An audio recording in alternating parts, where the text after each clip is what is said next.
یہ سال 1816 کی بات ہے۔ فرانس کے شہنشاہ نپولین کے ذاتی معالج کا نام ڈاکٹر رینے لنکے تھا۔ ڈاکٹر رینے لنکے کے پاس شاہی گھرانے کی ایک معزز خاتون مریضہ علاج کی غرض سے آئی۔ ڈاکٹر رینے اس معزز فرانسیسی خاتون کے مرض کی تشخیص کے لیے اس کے دل کی دھڑکنیں سننا چاہتے تھے، جو اس وقت صرف سینے سے کان لگا کر ہی سنی جا سکتی تھی، کیونکہ اس وقت تک ایسا کوئی آلہ ایجاد نہیں ہوا تھا اور آلے کے بغیر دل کی دھڑکن سننا ممکن ہی نہیں تھا۔ وہ بے حد پریشانی کے عالم میں سوچتا ہوا ذرا دیر کے لیے اپنے کلینک سے باہر نکلا۔ اس کی نظر سامنے میدان میں کھیلتے ہوئے بچوں پر پڑی۔ دو بچے ایک لمبے کھوکھلے بانس کی نلی سے کھیل رہے تھے۔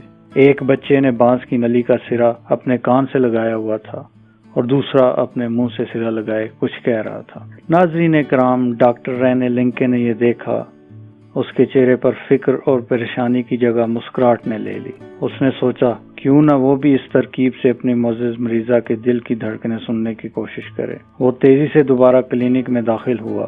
اس نے میز پر رکھے ہوئے ایک بڑے کاغذ کو رول کر کے نلکی بنائی اور پھر نلکی کا سرا مریضہ کے سینے پر رکھ کر دوسرا سرا اپنے کان سے لگا لیا۔ چند لمحوں بعد ہی پریشان ڈاکٹر کا مرجھایا ہوا چہرہ کھلا گلاب نظر آ رہا تھا۔ اس نے اس ترکیب کے ذریعے ایک بڑی مشکل پر فتح پا لی تھی۔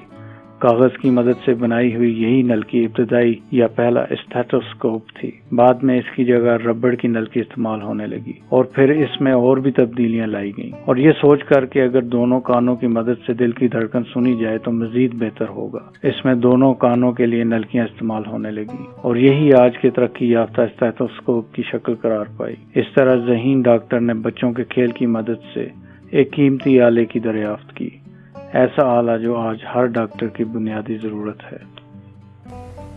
ویڈیو کو آخر تک دیکھنے کے لیے شکریہ۔ امید ہے کہ آپ کو یہ انفارمیٹیو ویڈیو پسند آئی ہوگی۔ اگر آپ کو پسند آئی ہے تو لائک کریں، سبسکرائب کریں اور شیئر کریں۔